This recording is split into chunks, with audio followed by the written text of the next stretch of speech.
You mentioned Creighton in terms of their effective field goal percentage. They've been, like you said, really, really good. A third in the country right now in effective field goal percentage. One of the best in terms of shooting the three ball. One of the best in getting mid-range and layups. They don't turn the ball over a ton. So defensively, it's the real issue for Creighton, right? Like, they're not turning guys over, and really, like, that's pretty much it. They don't steal the ball. But their overall defense, 21st in the country. I like Creighton as a team. I like Creighton as like a sneaky Final Four team. They're starting to become more popular in that conversation, too, you're noticing. The one thing that concerns me is they are one of those teams kind of really dependent on the three-point shot. Yeah. When it's that live by the three, die by the three, which it's great if it's falling, but if it's not, that's how teams start to shoot themselves out of a game where it's like, well, this is what we do. Let's keep doing it. 50% of their shots are from behind the arc. It's a lot. But again, that's a lot. It's seventh highest in the country. They're knocking them down. They're good. But if they're not, but sometimes that goes back to teams that just get hot in these tournaments. It's one game when you keep going. So you're on a roll for 3 straight days. The threes are falling. Guys are in a rhythm. There's really nothing you can do with a team like that. So that's how Creighton wins the tournament, is by knocking down their threes, having a great shooting game overall, and at least being effective defensively. And like I talked about, they're having Kalkbrenner, but they're the 15th tallest team in the country. That height, you can't just figure out a way to fix that, right? If you don't have it in the tournament, a lot of these big, tall, athletic teams, we saw that multiple times last year in the tournament. They find a way to kind of outsize their opponents.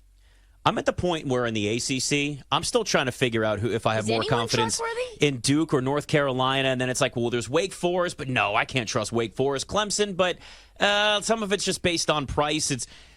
If we end up having Duke and North Carolina playing in the championship game, which we haven't had since 2011, by the way, it's really hard to beat a team 3 times in the same season. So it makes me lean Duke just because of that. Any one of these teams can have one of those moments where they revert back to earlier in the year where you watch them play. Now, Duke was playing really well other than that loss to Wake Forest before the last game of the regular season against North Carolina. The fact that I ended up taking North Carolina to win that, I don't know why. It was just a gut feeling because everything told me Duke, and for some reason my head said, no, go North Carolina. But the way that Duke was playing there felt like they were going to get in that spot where they're in the tournament and that continues over. I don't know. I just can't trust either one of these enough yet. And maybe it's the coaching. Maybe we just haven't seen enough from these coaches yet in these situations, because it's so important in college basketball to have great coaching because they're really the faces of the program. You got guys coming through every year. We got one and dones left and right for a lot of these. Speaking of coaches and confidence in coaches, haven't asked you this in a while, but we've talked about it throughout the season whenever you've come on. Hubert Davis in North Carolina. Do we now feel like maybe he's settled in and not so bad after all? Feels like they've there's just something about this team, right? We've gone through the roller coasters, but you go watch them. They beat Duke twice. They win at Cameron Indoor the way they did and then celebrate all over the court. That was just, they made it a point to make sure everybody knew they won that regular season title. But it does feel like this team is kind of settled into him as the head coach now. Yeah, definitely. If you asked me at the beginning of the season, I would have thrown a lot of shade. Probably wouldn't have been too kind. Oh, you did. I remember. That's why I wanted to ask you again. Yeah. Right, fair. But yeah, no, I watched them and I don't get the same sense of and part of it was Caleb Love last year, but there was a lot of my turn, your turn in the backcourt, guys just taking shots whenever they felt like they needed a touch.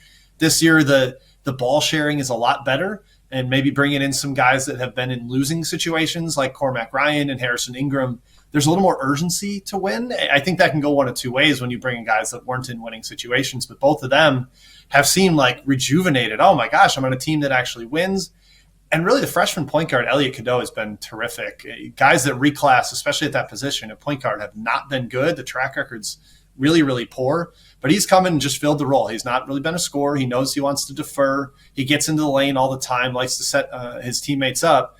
And they've converted on that. And, of course, they've still got old man Baycott creaking around in the paint with his giant rear end clearing space for rebounds. So it's a pretty solid top 5. And Trimble off the bench and Washington. And, those guys have given them a little more juice off the bench. And Hubert seemingly managed everything and got them playing pretty darn well all through the ACC season. win. And we saw what happened with the Eagles losing coordinators, right?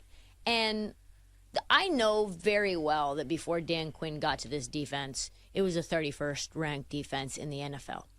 You add Micah Parsons to that, and you add Dan Quinn to that, but a lot of the things that made the defense go was Dan Quinn and his brain. Then he takes his top lieutenant, takes him with him to Washington as well. So you can't even have the continuity that you thought you were going to have. So what does that mean for Washington? What does that mean for Dallas? That means I could see Dallas having a year like Philadelphia in terms of like taking a step back. Dak is in like a contract situation. What does that look like? There's no running back on this team. There isn't. It's a guy my height in Deuce Vaughn. They don't have anybody. They didn't get Derrick Henry. They didn't even try to roll back Tony Pollard, which I think I'm totally fine with. Like, what are they? Didn't try to go out and get Joe Mixon. Didn't try to go get Aaron Jones. Like, I'm very down on this Cowboys offense. And then defensively, obviously, they've been, multiple guys have been taken off the roster and sent to Washington. I'm a little concerned. Well, you look around the league, I kind of dug on this today. There's a big group of players the last several years that were drafted early as quarterbacks where the backup wasn't the same style as the starter, right? So the idea is, for people not connecting the dots, well, you go get Mariota, rushed for 400 yards 2 years ago. It means Cliff Kingsbury, the new offensive coordinator, is going to be putting together some quarterback keepers in a run-heavy game for the quarterback, so obviously it's Jaden Daniels. Well, Anthony Richardson was paired with Gardner Minshew, right? Trey Lance was paired with Jimmy Garoppolo. If you just go through like Justin Fields and Andy Dalton or Bryce Young and Andy Dalton, I think more often than not teams are just looking for a veteran that they can trust if they've got to play, and probably, a guy that can be a mentor who's willing to be a backup without being a pain in the butt. And those are the priorities over necessarily it being a tell that you're looking for someone the same style of the quarterback that you take. There's just no better fit for Derrick Henry than Baltimore right now. But what do you think his role will be in this offense? I mean, I can't imagine he's going to be getting like 30 carries a game, but I also assume he's going to be getting a decent amount. But it is frustrating because, as we know, Baltimore likes to rotate their running backs and then one or two get hurt and then they find somebody else. So I guess it's really just at this point unpredictable, right? Yeah, it kind of. Well, look, it does feel a little like a cheat code having Lamar Jackson back there with the likes of Derrick Henry. And I think, didn't he lead the AFC in rushing this year, even though it was like, I felt like he was up top there, but maybe I'm misremembering that. I still worry about all those carries, man, and I think he's had a different body type. But we were kind of comparing him to like Eddie George, and when you look at his career, 8 years with the Titans, but he was getting so many freaking carries. So I still think there's some tread on those tires, and good deal for the Ravens. And there's a couple fun things with it. The fact that you're going to have he and Patrick Ricard potentially in the backfield. That's like 600 pounds of man meat coming at you, man. And he said, I'm not even sure what I'm more happy about is, being able to block for Derrick Henry or having the chance to pancake Patrick Queen now that he's on the Steelers. So it's been an interesting day in Baltimore today where it was very quiet yesterday.